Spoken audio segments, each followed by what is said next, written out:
Fala galera, paz de Cristo e amor de Maria, sejam bem-vindos a mais um episódio do nosso podcast Jovem Cristão. Bom, estamos no tempo pascal. Nos últimos episódios a gente chegou até a refletir sobre as dores de Nossa Senhora antes da Sexta-feira Santa, né? Sexta-feira da Paixão. E com essa reflexão a gente entendeu, né? Ajudou a gente a entender que os nossos pecados não só feriram o coração de nosso Senhor Jesus Cristo, o corpo de Jesus Cristo, mas também feriram o coração imaculado de Nossa Senhora, que ela sofreu junto com Jesus todo o caminho do Calvário, até mesmo o momento em que Jesus foi sepultado. Foi colocado no túmulo e fechou-se, o túmulo com a pedra. E a igreja nos leva a refletir, todos os anos, na Semana Santa, a Sexta-feira da Paixão, nos leva a refletir que a gente precisa morrer para o pecado, morrer o nosso eu antigo, nosso jeito de viver antigo no pecado, para a gente ressuscitar junto com Jesus Cristo. E essa morte a gente não consegue com nossas próprias forças. A gente precisa da ajuda da graça de Deus para a gente conseguir vencer. Primeiro, olhar para os nossos pecados, se arrepender deles, e depois, um segundo ponto, para a gente conseguir superar e ressuscitar junto com Deus. Deus perdoar a gente e a gente ressuscitar junto com Jesus Cristo, que é Deus, nesse sentido. E aí, a gente vive esse tempo pascal. E durante esse tempo, já de cara, desejo a vocês feliz Páscoa, que Deus abençoe muito vocês nesse período. E nesse período da Páscoa, aconteceu que pra gente que é católico, a gente recebeu uma notícia triste e feliz ao mesmo tempo. Triste porque a gente perdeu, o nosso Santo Padre, o Papa Francisco, o nosso líder religioso na nossa fé católica, que é a representação de Pedro, da sucessão apostólica, dos discípulos que hoje que fazia presente no nosso meio. E aí ele foi levado para a glória eterna. Com isso, a Igreja, católica se encontra alegre, feliz com a Páscoa e também com a Páscoa dele, que é a passagem dele para a vida eterna, mas ao mesmo tempo triste, por causa dessa perda tremenda. Porque a gente fica triste mesmo. A gente fica alegre por causa da história dele de vida, também, e lembra de todas as coisas boas que ele fez, que ele nos ensinou, e todas as mudanças de questão de crescimento para a nossa fé católica, viver essa nossa fé nos tempos de agora, nos tempos atuais. E agora, como ele faleceu, nós somos convidados, enquanto igreja, a rezarmos pela alma dele. A gente não sabe, se ele já morreu sem pecado nenhum, já tendo purgado todos os seus pecados aqui na terra, já conseguiu entrar no céu direto, ou se ele precisa passar por um tempo no purgatório. Quem sabe disso é só Deus. E aí, nesse sentido, eu quero convidar vocês a rezarem comigo, por ele, e ao mesmo tempo também refletir um pouquinho sobre o que seria o purgatório. Além de rezar pelas outras almas que estão no purgatório, pelas almas, nesse sentido. Bom, para ajudar a gente a refletir, eu trago um textinho lá da formação do blog de formação da Canção Nova, que fala sobre esse tema, do purgatório e o que a igreja diz sobre o purgatório, Esse texto, a gente encontra, na aba The Church, da Canção Nova. E diz assim: é frequente rezar, especialmente no mês de novembro, que era o mês em que foi publicado esse texto, pelas almas do purgatório. Mas o que é o purgatório? Nós lemos no Evangelho de Mateus que um fariseu fez a seguinte pergunta a Jesus: Mestre, qual é o maior mandamento da lei? Jesus respondeu: Amarás o Senhor teu Deus de todo teu Deus, com todo o teu coração, com toda a tua alma e toda a tua mente. Este é o maior e o primeiro mandamento, e o segundo é semelhante a este: amarás o teu próximo como a ti mesmo. Mateus capítulo 22, versículo 35 a 39. Vamos refletir sobre essa resposta e nos perguntar com sinceridade: quem de nós ama a Deus com todo o coração, alma e mente? Quem de nós ama o próximo como a si mesmo? No primeiro domingo de novembro, a Igreja no Brasil celebra a festa de Todos os Santos e continuamente apresenta-nos uns modelos daqueles que de verdade amaram a Deus e ao próximo com toda a sua vida. Nós humildemente olhamos para esses modelos e precisamos confessar: eu não amo a Deus como um São Francisco, uma Santa Clara, um Santo Afonso, um São João 23, uma Madre Paulina, um Padre Vitor Coelho de Almeida, como muitos outros cristãos pouco conhecidos, mas que deram um extraordinário exemplo de fé e amor. Nosso amor a Deus e ao próximo frequentemente fica misturado com egoísmo, com vaidade, presunção, negligência, falta de delicadeza, instabilidade e pouca fé. Agora a gente vai passar para a reflexão sobre o purgatório segundo o Catecismo da Igreja Católica. O Catecismo da Igreja Católica nos ensina a distinguir entre o pecado mortal e pecado venial. Isso a gente encontra lá, no número 1855 até o 1856. Isso lá no parágrafo, tá bom? Na primeira situação, o ser humano teve um comportamento tão grave que rompeu a ligação mais profunda, tanto com Deus quanto com o próximo. No segundo caso, que no caso é o pecado venial, essa ligação permanece, mas não é perfeita. O que acontece quando o homem chega ao fim de sua vida e deve entrar em contato com Deus totalmente santo? Com Deus, ninguém convive se não for totalmente dele. Diz no livro do Apocalipse, capítulo 21, versículo 27, que no céu, na cidade santa, na Nova Jerusalém, não entrará nada de impuro. É aqui que reside o lugar teológico do purgatório.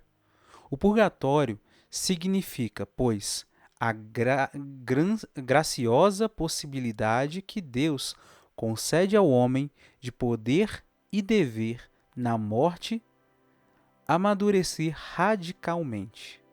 O purgatório é esse processo doloroso, como todos os processos de ascensão e educação, no qual o homem, na morte, atualiza todas as possibilidades, as suas possibilidades. Purifica-se, daí o termo purgatório, de todos os limites, fruto da própria história de pecado, dos maus hábitos adquiridos ao longo da vida. São Pedro, na sua primeira carta, capítulo 1, versículo 14 a 16, escreve: Como filhos obedientes, não vos conformeis com os desejos que tivesseis no tempo de vossa ignorância, mas, assim como aquele que vos chamou é santo, sede também vós santos em todas as vossas ações. Pois está escrito: sereis santos, porque eu sou santo. Isso também a gente encontra em Levítico, capítulo 11, versículo 44.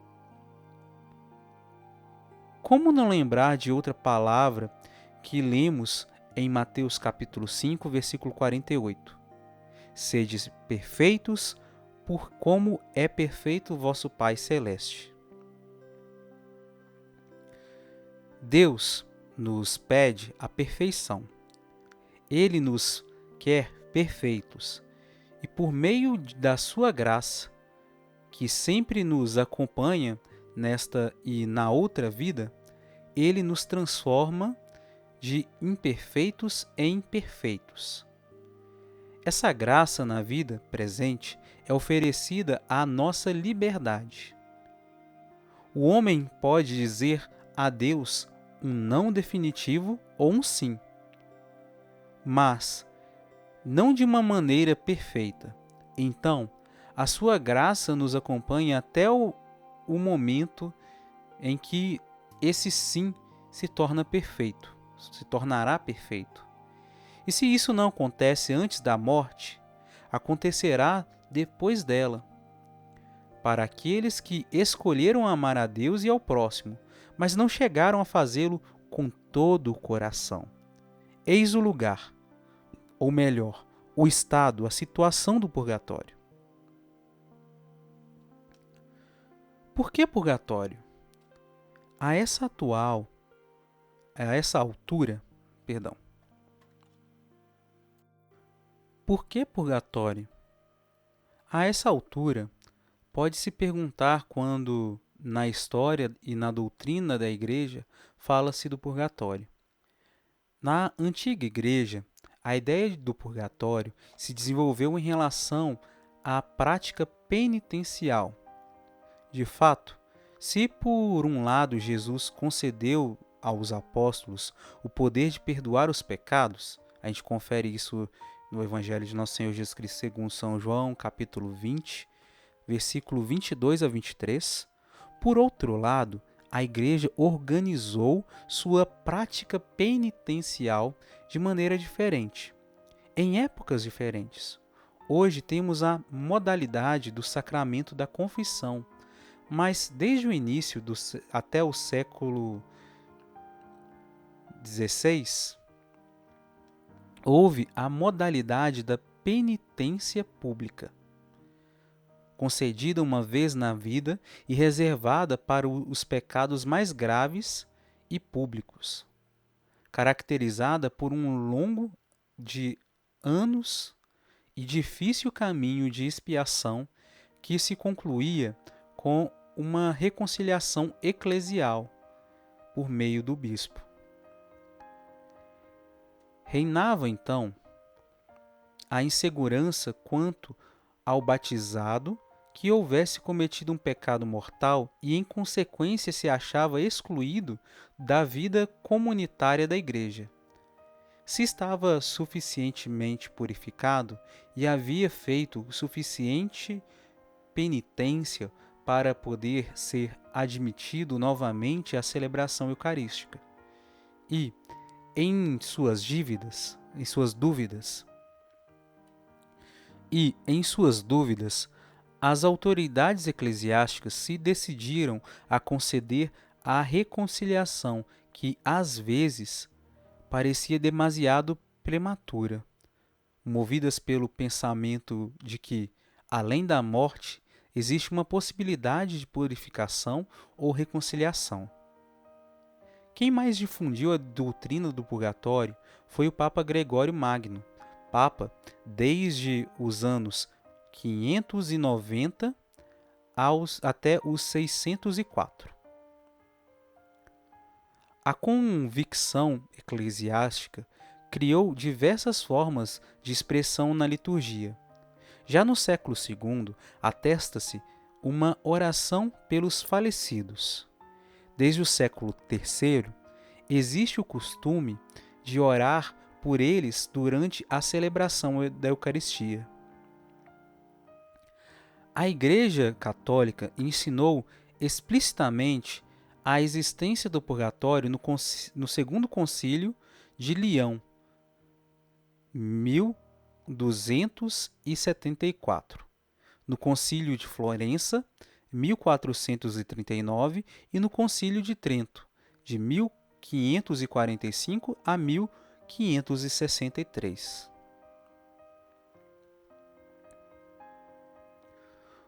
O que fazer para não passar pelo purgatório? Diante desse ensinamento da Igreja, vamos agora nos perguntar: o que vamos fazer para evitar o purgatório ou para chegarmos no fim de uma vida mais purificados do que estamos agora? Viver é aprender, diz o provérbio. Temos a vida toda para aprender a amar a Deus de todo o coração e ao próximo como a nós mesmos. Nessa caminhada, fazemos também a experiência do pecado, mais ou menos grave. Não podemos, então, esquecer o significado da palavra evangelho. Essa importante palavra vem do grego que se traduz como boa nova, bela notícia. Qual é a bela notícia nesse sentido? Eila, Deus é misericórdia, Deus é graça, Deus perdoa. Deus é como o pai do filho pródigo. Manifestou esse amor dando-nos seu Filho. Jesus, nosso Salvador, que deu a vida por nós, que nos salvou até da sua morte, ressurreição e do dom do Espírito Santo. Naturalmente, o homem tem que fazer a sua parte, acreditando nesse amor e convertendo-se. Falamos que a Igreja é santa e pecadora ao mesmo tempo. Trata-se para todos nós de uma luta contínua entre o pecado e a graça. Vamos, aos poucos, aprender a viver como Jesus viveu. É um processo educacional. Os que mais aprendem, às vezes, depois de uma experiência de pecado. Chegam no fim da vida purificados, prontos para ver a Deus face a face. Os que escolheram a Deus de verdade, mas que ainda não se aperfeiçoaram de maneira completa, na morte irão completar este processo de conversão. Eis o purgatório. Quanto vai durar? Depois da morte, vamos ficar sem relógio. No fundo, é ridículo falar de 100 anos ou de 1000 anos de purgatório. Entramos no mistério da vida após a morte. Só Deus sabe. Em suma, somos chamados desde já a percorrer o caminho da santidade. Não vamos esquecer que, no Concílio Vaticano II, de 1962 a 1965, a Igreja falou da vocação universal à santidade. Confere documento sobre a Igreja Lumen Gentium, número 39 a 42. Todos os cristãos são chamados a ser santos, naturalmente dentro da específica vocação de cada um. Aí vou abrir um parênteses para ajudar a pensar um pouquinho. Da vocação de cada um. Por exemplo, se a vocação de uma pessoa é ser padre, é na vocação sacerdotal que ele é chamado a ser santo. Se a pessoa é chamada ao matrimônio, é na vocação matrimonial que ela é chamada a ser santo. Se a pessoa é chamada a ser freio, freira, é na vocação de freio, de freira, que é chamada a ser santo. Se é numa vocação laical, ou seja, leiga, mas, por exemplo, que não está casado, que não está dentro de uma ordem religiosa, mas em viver uma missão diferente aqui na Terra, é nessa vocação que ela é chamada a ser santa. Voltemos. Por fim, lembramos que, no dia de finados, reza-se especialmente pelos mortos. Visitam-se os cemitérios.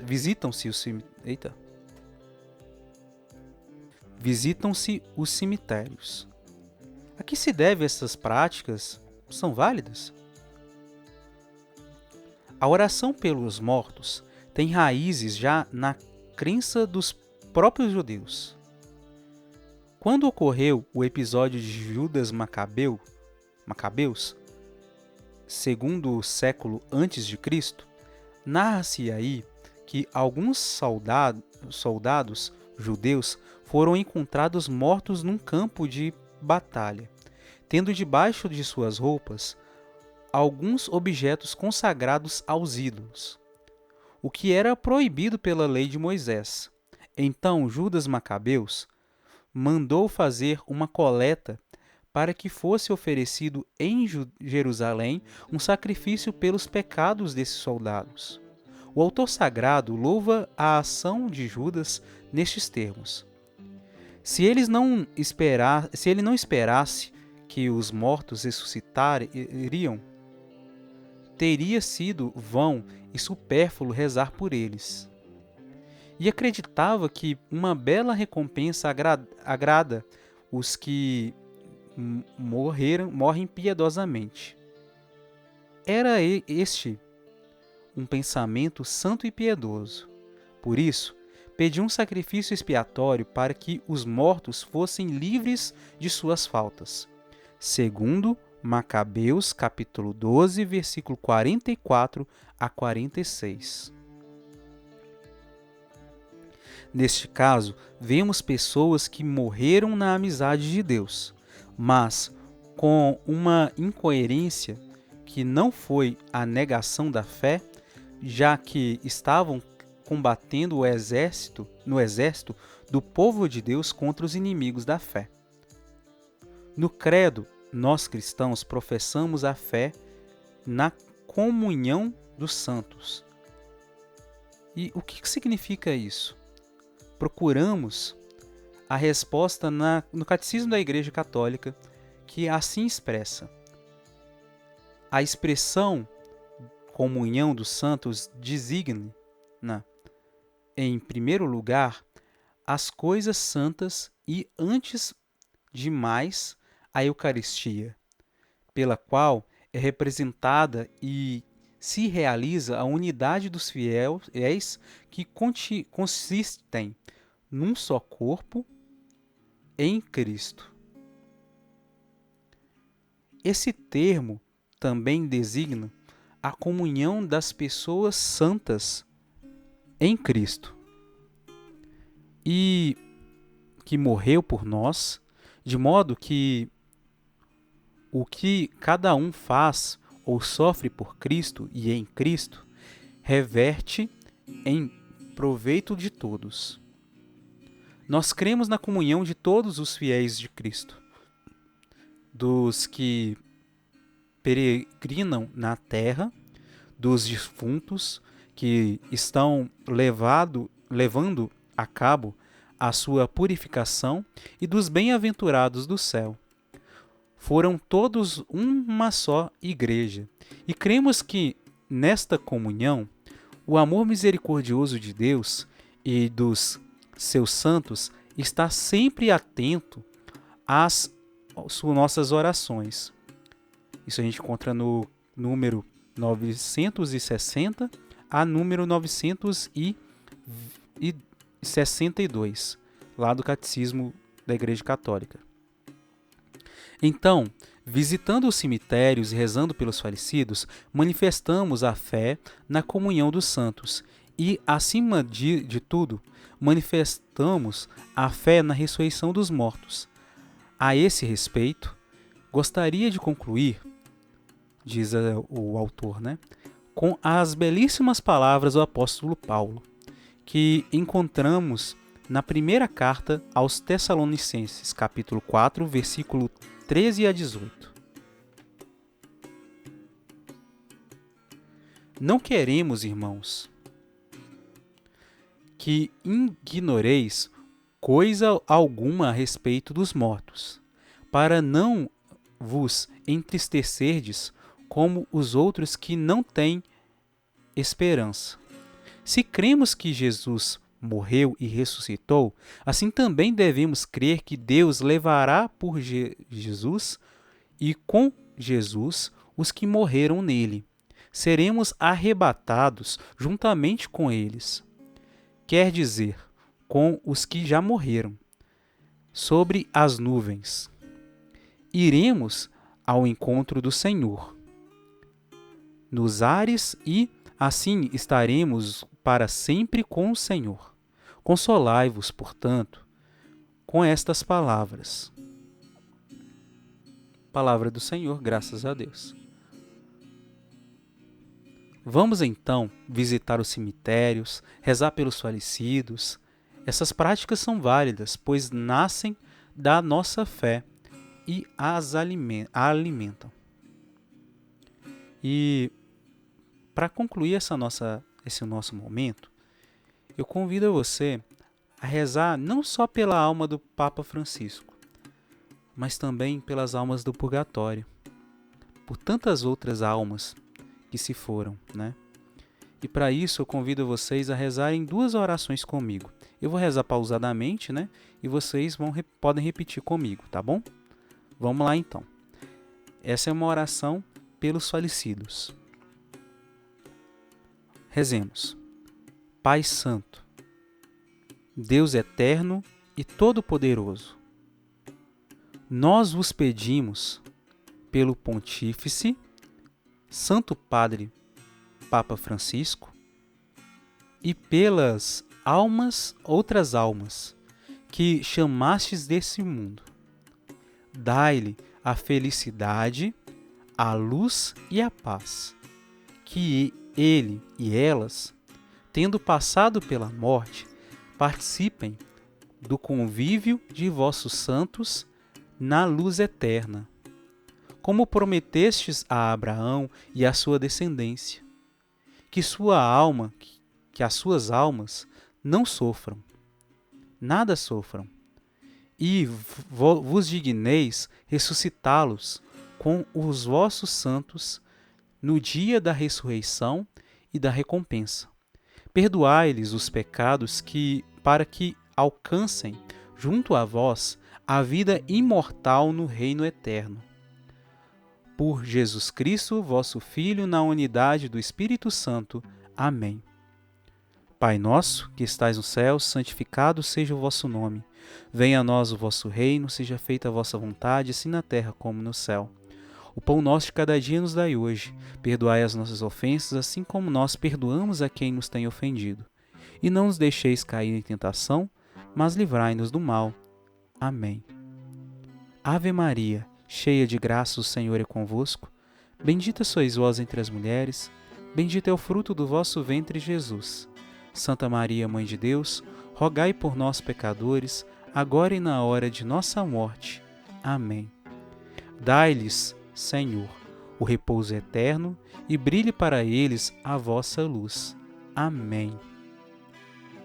E também convido vocês a rezarem comigo uma oração de Santa Gertrudes.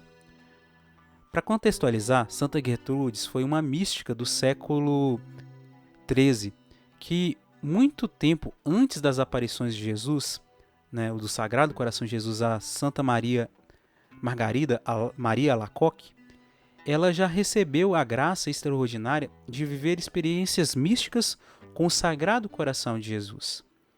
E aí, em uma das visões místicas que ela teve ao longo da vida, Santa Gertrudes foi instruída por Jesus a fazer a seguinte oração, sabendo que a cada vez que ela a rezasse, ele, Jesus, poderia libertar 1000 almas do purgatório. Rezemos. Eterno Pai, ofereço-vos o preciosíssimo sangue de vosso divino Filho Jesus, em união com todas as missas que hoje são celebradas em todo o mundo, por todas as santas almas do purgatório, pelos pecadores de todos os lugares, pelos pecadores de toda a igreja, pelos de minha casa e de meus vizinhos. Amém. Pai nosso que estais no céu, santificado seja o vosso nome, venha a nós o vosso reino, seja feita a vossa vontade, assim na terra como no céu. O pão nosso de cada dia nos dai hoje, perdoai as nossas ofensas, assim como nós perdoamos a quem nos tem ofendido. E não os deixeis cair em tentação, mas livrai-nos do mal. Amém. Por tradição, a nossa Igreja Católica tem o costume de rezar pelas almas do purgatório todas as segundas-feiras, mas nada impede da gente fazer essas orações em outros dias, tá bom? E é isso.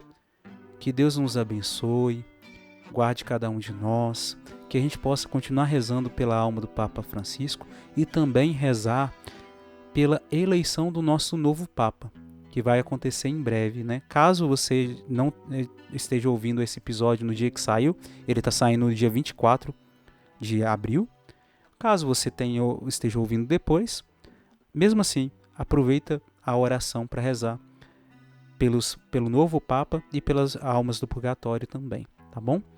Muito obrigado e a gente se fala no próximo episódio. Que Deus abençoe cada um de nós, cada um de vocês. O Senhor esteja conosco, Ele está no meio de nós. A bênção de Deus Todo-Poderoso caia sobre cada um de nós, nossas famílias e por aqueles que nós rezamos. E aí, ao a gente fazer esse sinal da cruz, a gente recebe essa bênção, né? A gente pode receber essa bênção por cada um de nós, nos abençoando. Em nome do Pai, do Filho e do Espírito Santo. Amém. Então é isso, gente. Até o próximo episódio. Deus abençoe vocês. Salve Maria Santíssima. Viva Cristo Rei.